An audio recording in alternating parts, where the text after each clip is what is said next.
This is the lecture number 4 of chapter number 7, control and coordination.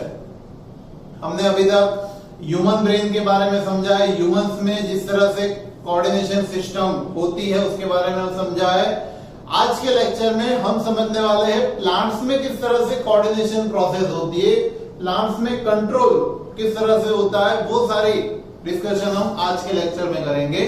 तो सबसे पहले एक जो इंपॉर्टेंट टॉपिक है वो ये है कि जैसे ह्यूमंस में या सारे एनिमल्स में ये सेंट्रल नर्वस सिस्टम होती है, वैसे प्लांट्स में आपने कभी ऐसा सुना है कि प्लांट्स में ब्रेन होता है कभी ब्रेन?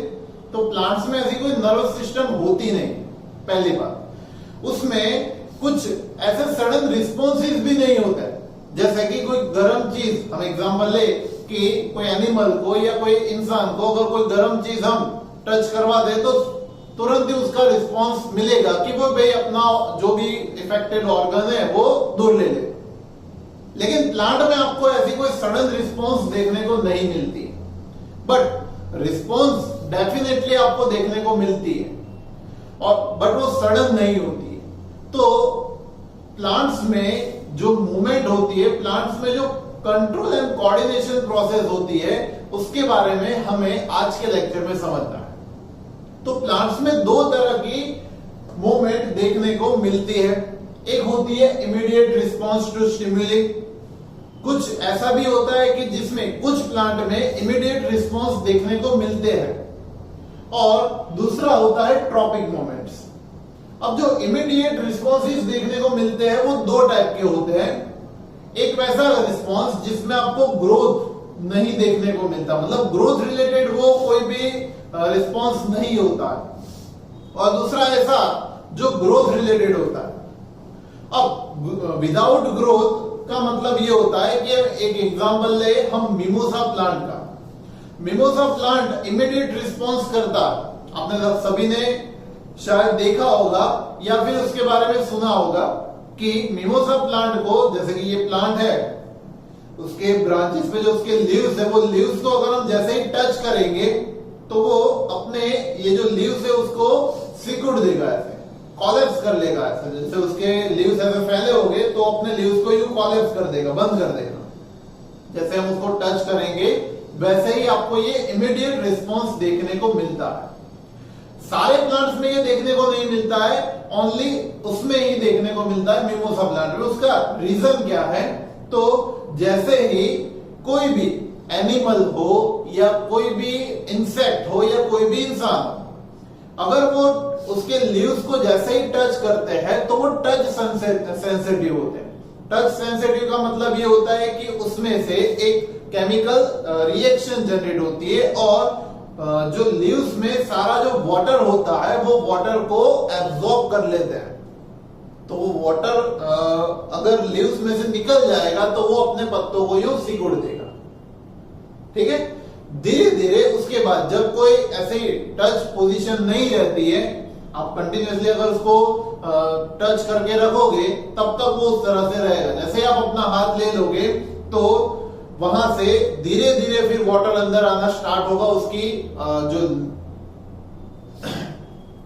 जो पाथ होते हैं उसमें वाटर आना स्टार्ट होगा, और जो लीव्स होंगे वो लीव्स वापस से वाटर से फिल हो जाएंगे, और वो वापस से वाटर से फिल हो जाने की वजह से वापस से वो अपनी जो रेगुलर पोजीशन थी, जो ओपन वाली पोजीशन थी, वो ओपन पोजीशन में आ जाते हैं। तो इस तरह से आपको देखने को मिलता है कि जो सडन रिस्पॉन्स है वो मिमोसा प्लांट में देखने को मिलता है। जैसे आप उसको छूओगे वाटर एब्जॉर्ब हो जाएगा, पत्ता सिकुड़ जाएगा, लीव सिकुड़ जाएंगे। जैसे ही आप वो हाथ निकल जाएगा, टचिंग दूर हो जाएगा, तो वो अपने मतलब वहां से वाटर धीरे धीरे फिर आगे बढ़ना स्टार्ट होगा, और वो वापस से पत्तों को भर देगा, वो वापस से ओपन हो जाएगा।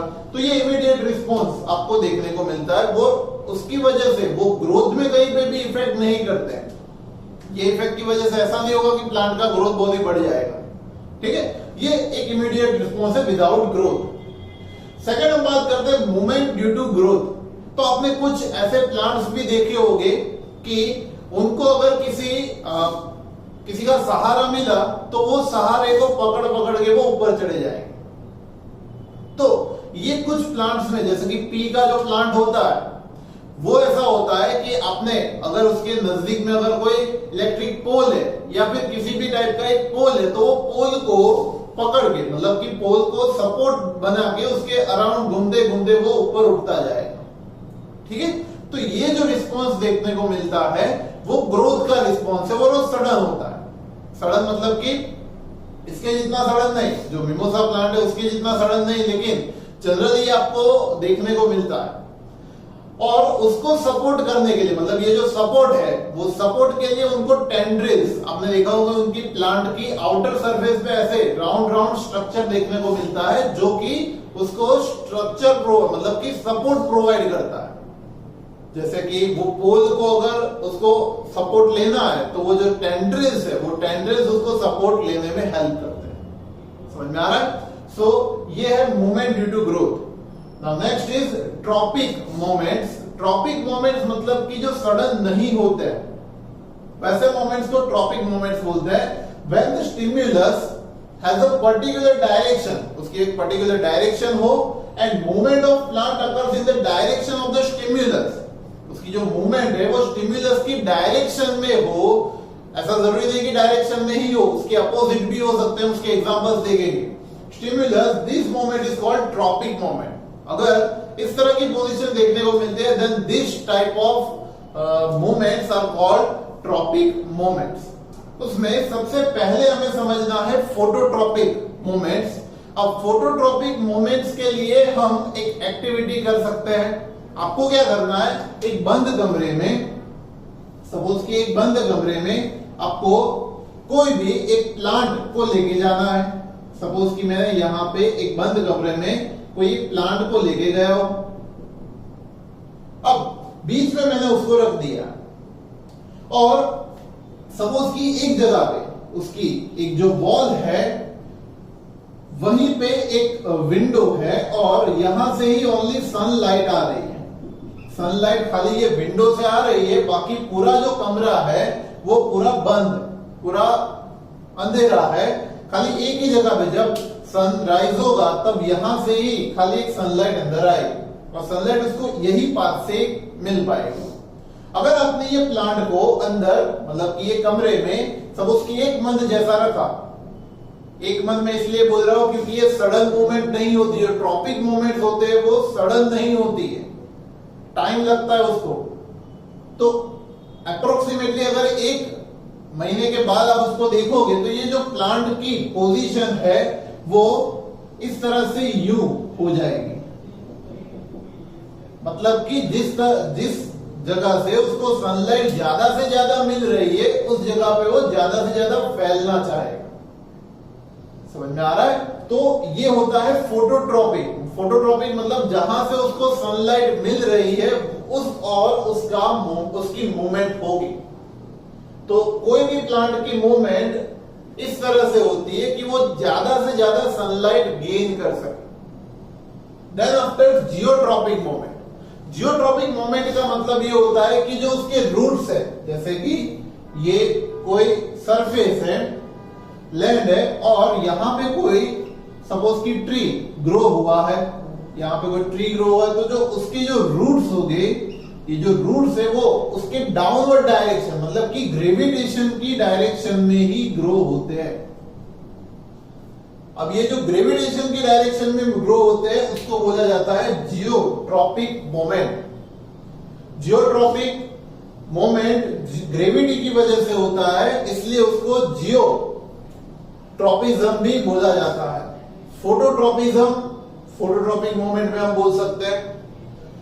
उसके ही अपोजिट, मतलब कि ग्रेविटेशन की अपोजिट डायरेक्शन में जो सारे शूट्स होते हैं, शूट्स मतलब कि सभी आ गए, स्टेम आ गया, लीव्स आ गए, ब्रांचेस आ गई, जो उसके शूट्स है वो उसके अपोजिट टू द ग्रेविटेशन वो मूव होगी। Third is hydrotropic moment. Hydrotropic मतलब कि इसका ही मैं एग्जांपल लूं, हम जनरली क्या करते हैं कि जो जहां पे प्लांट होता है वहां पे ही हम वाटरिंग करते हैं, वहां पे ही हम पानी डालते हैं। अब अगर आप ऐसा करते हो कि यहां पे उसके रूट्स पे पानी नहीं डालते हो, अब थोड़ी सी दूर, सपोज कि 1 मीटर दूर, यहां से 1 मीटर दूर डिस्टेंस पे आप रोज यहां पे पानी डाल रहे हो, तो जो वाटर है वो यहाँ की जो लैंड है वो एब्जॉर्ब करेगी। अब वो पास होते होते इसको यहां से रूट्स को मिलेगी, ये जो वाटर है वो उसके पार्टिकल्स को मूव होते होते उसके रूट्स को मिलेगी। लेकिन कंटिन्यूअसली अगर ऐसी प्रोसेस हुई तो उसके जो रूट्स हैं वो रूट्स उसी डायरेक्शन में मूव करेंगे जहां पे उसको ज्यादा से ज्यादा वाटर मिल रहा है। समझ में आ रहा है? तो ये जो उसकी जो मूवमेंट होती है, उसकी रूट्स की जो मूवमेंट होती है जहां से उसको ज्यादा से ज्यादा वाटर मिल रहा है, वो मूवमेंट को बोला जाता है हाइड्रोट्रॉपिक मूवमेंट, और हाइड्रोट्रॉपिज्म भी इसको बता सकते हैं हम। उसके अलावा आता है नेक्स्ट इज केमोट्रॉपिज्म। केमोट्रॉपिज्म मतलब कि कहीं ना कहीं ये केमिकल की वजह से होता है, और केमिकल की वजह से जो रिस्पॉन्स देखने को मिलता है उसको बोला जाता है केमोट्रॉपिज्म।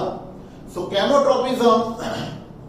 केमोट्रॉपिज्म जिसकी वजह से होता है, वो एक एग्जांपल हम उसका ले सकते हैं। आप इसके बारे में चैप्टर नंबर 9 में पढ़ोगे, जहां पे प्लांट का रिप्रोडक्शन प्रोसेस जब भी आती है तो जो पोलन ट्यूब होती है, पोलन ट्यूब जब ओव्यूल में फर्टिलाइजेशन प्रोसेस करता है वो केमोट्रॉपिज्म की वजह से कर पाता है।